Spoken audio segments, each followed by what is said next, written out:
Hi there, welcome to another Photoshop tutorial with PSD Box. I'm Andrei, and in this video I will talk about how to use the Selective Color adjustment layer and what's the difference between this adjustment and the color balance adjustment layer. This tutorial is not really for beginners, it's a bit more advanced maybe, because well it can be a bit confusing on some parts. I'll show you the difference between this adjustment and some other adjustments, and I'll show you how they work, and some of them use levels and some of them use the available color on the image, so it can be a bit confusing, but well, I'll do my best to explain it so you can understand it. So let's get started.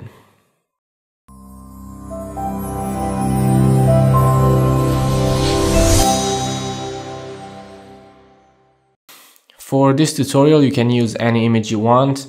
Try to use an image that has several colors. I chose this one because you can see that we have this strong red color on the dress of the woman, and it's pretty much the only color that we have on the image, and everything on the background is pretty much neutral. We have this unsaturated blue, but that's okay. And with this color it will make it easier for me to explain, and hopefully it will also be easier for you to see the differences and to understand what I'm saying. So let's get started. Well, before we start, let me make a quick explanation just in case you didn't know what's the difference between an adjustment and an adjustment layer. So you can add adjustments from the image menu.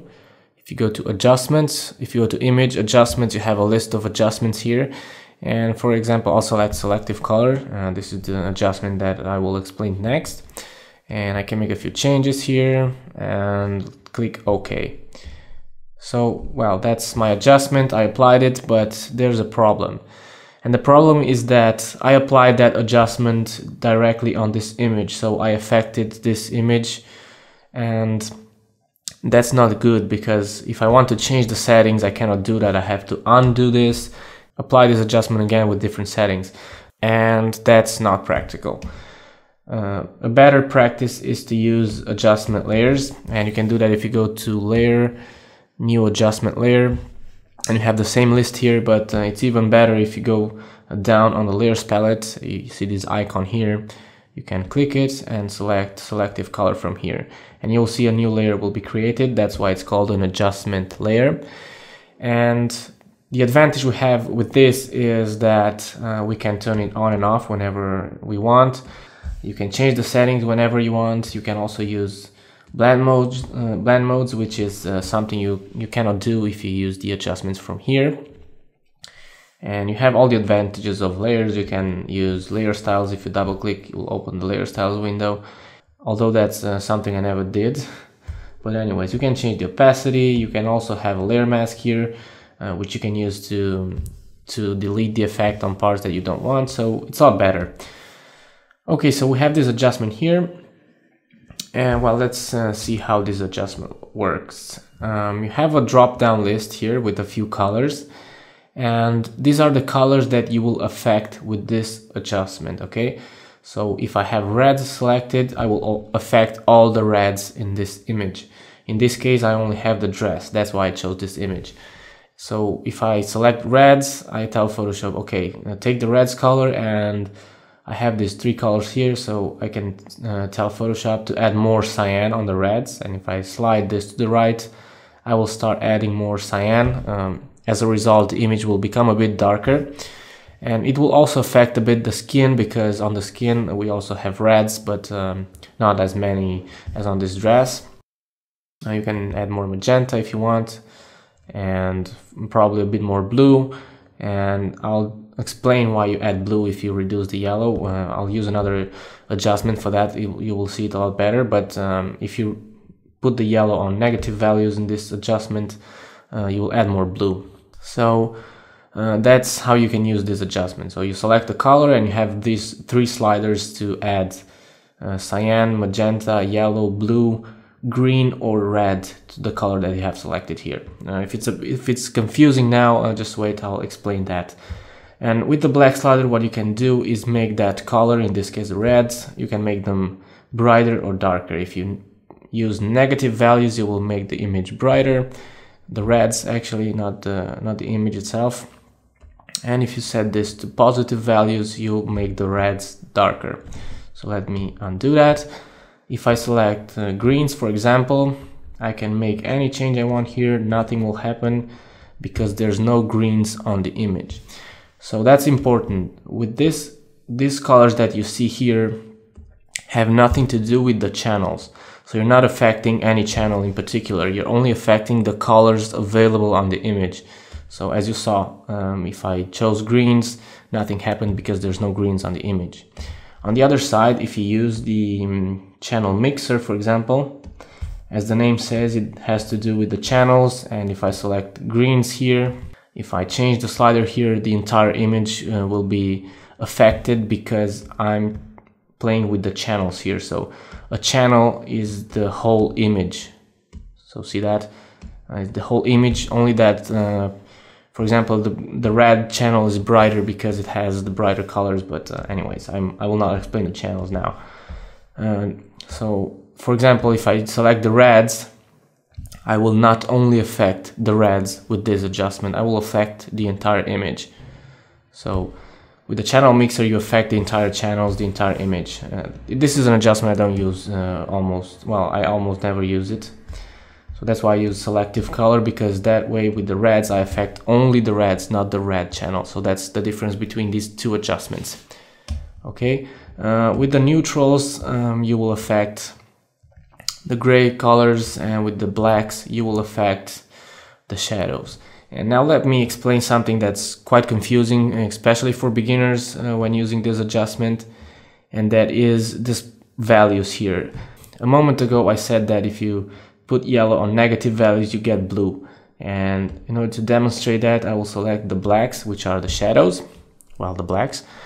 And if I set this to minus something, you will see that the image becomes, the blacks will become blue.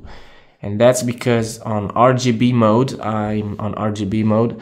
I don't know if on other modes this is the same, but on RGB mode, the opposite of yellow is blue. So if I set the yellow on negative values, the shadows will become blue. I'll set this to 0. If I set the magenta to minus 100, this shadow now became green, because the opposite of magenta is green. And with the cyan, if I set the cyan to minus 100, the shadows will become red. So in other words, the opposite of cyan is red, the opposite of magenta is green, and the opposite of yellow is blue.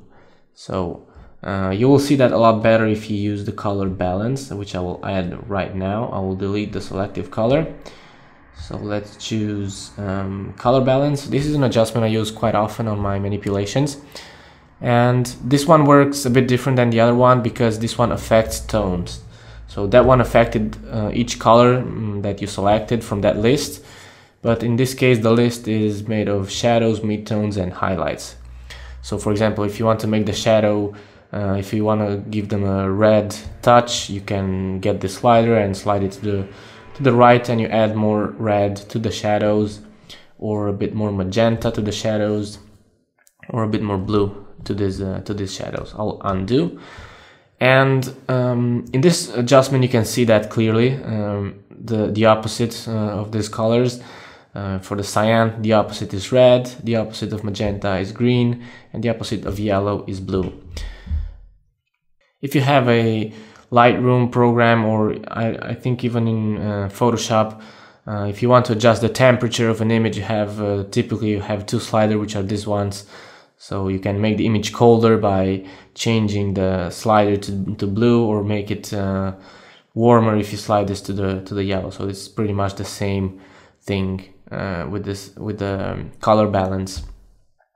So this works the same for the three tones. If you want to make the highlights, these white bits here, if you want to add red to them, you can select the highlights and then just play with these sliders. Usually I use them to make just minor changes like that, not something very dramatic. So you can see the before and after. For example, for the shadows, I want to make them even colder than they are right now. Maybe something like this. Try preserve luminosity, and boom, that's my effect there. So that's the difference between color balance and the selective color. Another thing that I would like to show you is, for example, if you want to change the color of this dress, even though this says selective color, this is not the right adjustment to do that. This adjustment is usually used to make small corrections to the color. For example, to these reds, you can make them add a bit more green by taking away some magenta, or change a bit the color of that dress, but not too much. So if you want to change the color of the dress, I suggest you use another adjustment, which is the Hue Saturation adjustment. So I'll do that right now. I'll add the Hue Saturation, and this is an adjustment that usually is used to make the image black and white, or add more colors, make the colors pop out a bit more, or just change the aspects, the hue of the color, make the image a bit darker. But you can make selective changes. If you go to this slider here, you can choose reds, for example, and you can see the small selection is down here, but you can fine-tune this if you click on this hand icon. And I think this is the same for all Photoshop versions, even for CS3, I don't know for CS2, but for CS3, CS4 or CS5, you'll have maybe this is a bit different, but you'll have the same controls. And you just click on this hand icon and sample the color from the dress, and you can see that the selection here may change. And I'll click here in the middle and drag it a bit to the left. And what I will do now is, for example, I can make the dress black, and now I can see that this affects the skin as well, but I can change the selection here. See that? Move it a bit to the left and expand the selection just a bit. And now I'll set this back to 0 and maybe change the saturation or the hue, and now I can change the color of this dress like that. So it's a lot better to use this adjustment and change the selection down here than using the selective color, which is quite ineffective, especially if you have sensitive areas like, for example, the skin, which is close to the red. So it's difficult to make these changes, but with this tool you can selectively choose this color and then just play with the sliders here. And on top of that, you also have the layer mask, which allows you to, for example, take away the effect here on the lips, because I don't want to have blue lips. Let me change the color of the dress to another one. Remember that you'll have to select not the master but the reds if you want to change the color of the dress. I want to have it green, but you can see that it also affects a bit the lips, so I'll select the layer mask and just use a black color and paint on the layer mask to take away the effect right there on the lips and maybe a bit here on the hair. And now you can see that the color change there is changed. I'll go back to the reds and readjust this a bit, expand this selection just a bit. Maybe change the color of this to that and unsaturate it just a bit. Okay, so that's something you can do with the hue saturation adjustment. So that's what I wanted to show you with the selective color and the hue saturation and the color balance adjustments. I hope it was not too confusing. Remember that you need to practice in order to learn how these adjustments work. But well, I hope you liked this tutorial. So until next time, I'm Andrei. Thank you for watching and take care.